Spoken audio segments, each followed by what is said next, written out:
শর্ত, সেজন্য আমাদের অপবিত্র পোশাক আশাককে আমরা পবিত্র কিভাবে করব সেই পদ্ধতি জানা থাকা দরকার।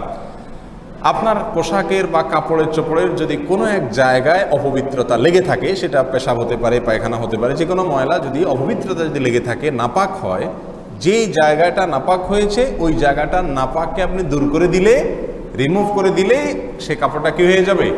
পাক হয়ে যাবে। কথার কথা, কাপড়ে কোনো এক জায়গায় পেশাব লেগেছে, তাহলে যে জায়গাটা পেশাব লেগেছে ওই জায়গাটা যদি আপনি পানি ধুয়ে হালকা ডোলে আপনি ওইটাকে পরিষ্কার করতে পারেন, এবং নাপাকের কোনো আলামত যদি আর না থাকে, নাপাকের আলামত যেমন ওই নাপাক বস্তুটার গন্ধ অথবা তার বর্ণ, কালার, এর কোনোটাই যদি না থাকে, কোনো আলামতই আর যদি না থাকে, তাহলে সেটা কি হয়ে যাবে? ইনশাআল্লাহ পাক হয়ে যাবে। এটা হলো মূল কথা।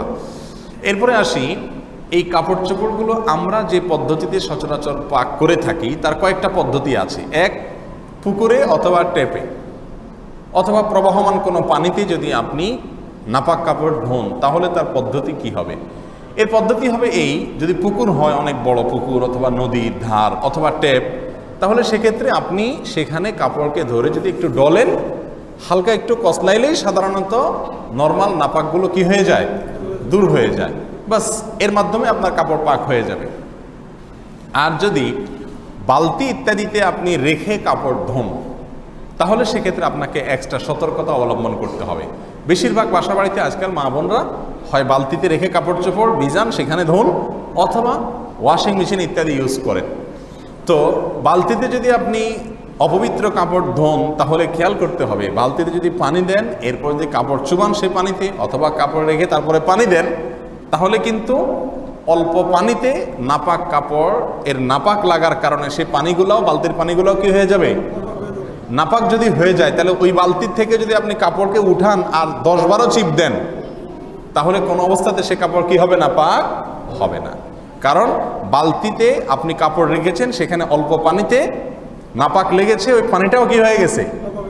এখন ওই পানি থেকে উঠে বারবার যদি চিবান, আর চিবায় আবার সেটাকে চুবান, চুবায় আবার উঠে আবার চিবান, এইভাবে যতবার চিবাইতে থাকেন না কেন, কখনো সেটা কি হবে না? পাক হবে না।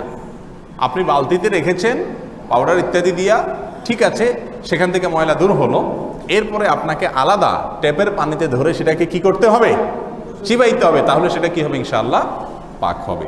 আর যদি ওয়াশিং মেশিনে আপনি কাপড় ধোন, সেক্ষেত্রে ওয়াশিং মেশিনে আপনি যদি সমস্ত কাপড়গুলো দিয়ে দেন, আর যদি ওয়াশিং মেশিনটা অটোমেটিক ওয়াশিং মেশিন হয়, যেটা একদিক থেকে পাইবে পানি নিবে আর একদিক থেকে পানি দূর করবে, বের করবে, এরকম যদি হয়, তাহলে ইনশাআল্লাহ টেনশনের কোনো কারণ নাই।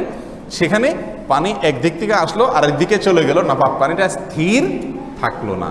এবং বেশিরভাগ ওয়াশিং মেশিন যেগুলো অটোমেটিক হয়ে থাকে, পানি এভাবে চলে যায়, আবার নতুন করে আসে, আবার চলে যায়, আবার আসে, এভাবে কয়েকবার যদি হয়, সেহেতু নাপাকের কোনো কিছু আর থাকার সম্ভাবনা থাকে না। বিধায় সেটা কি হবে? ইনশাআল্লাহ বিদিনিল্লাহ কাপড়গুলোকে পবিত্র করবে। তারপরেও সবচেয়ে ভালো হয় যদি আপনি ওয়াশিং মেশিনে বা বালতিতে অনেকগুলো কাপড় একসাথে ধোন, যেই কাপড়টা নাপাক আছে ওইটাকে টেপের সাথে হালকা একটু আগে চিবায়া নাপাক অংশটা দূর করে তারপরে এবার সবগুলোকে একসাথে রাখেন, তাহলে আর কোনো সমস্যা থাকবে না। এই হলো মোটামুটি কাপড়কে পাক করার পদ্ধতি।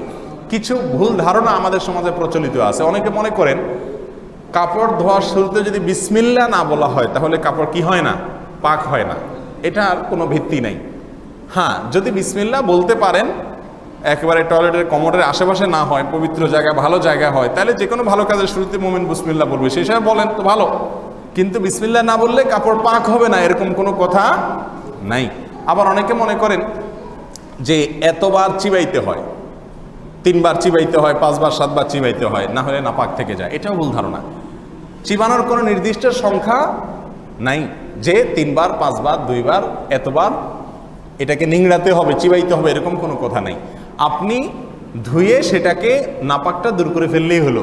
এখন নাপাক দূর হয়েছে কিনা এটা বুঝবেন কিভাবে? ওই যে নাপাকের জন্য যদি কোনো কিনা থাকে, আলামত না থাকে, তাহলে বুঝবেন নাপাক কি হয়ে গেছে? দূর হয়ে গেছে। সচরাচর পেশাব পায়খানা এগুলো লাগলে হালকা একটু কসলাইলেই দূর হয়ে যায় সাথে সাথে। এরপরে এতবার চিবাইতে হবে, বিসমিল্লাহ বলতে হবে, এরকম কোনো শর্ত নাই। আল্লাহ সুবহানাহু ওয়া তাআলা আমাদের সকলকে বুঝার তৌফিক দান।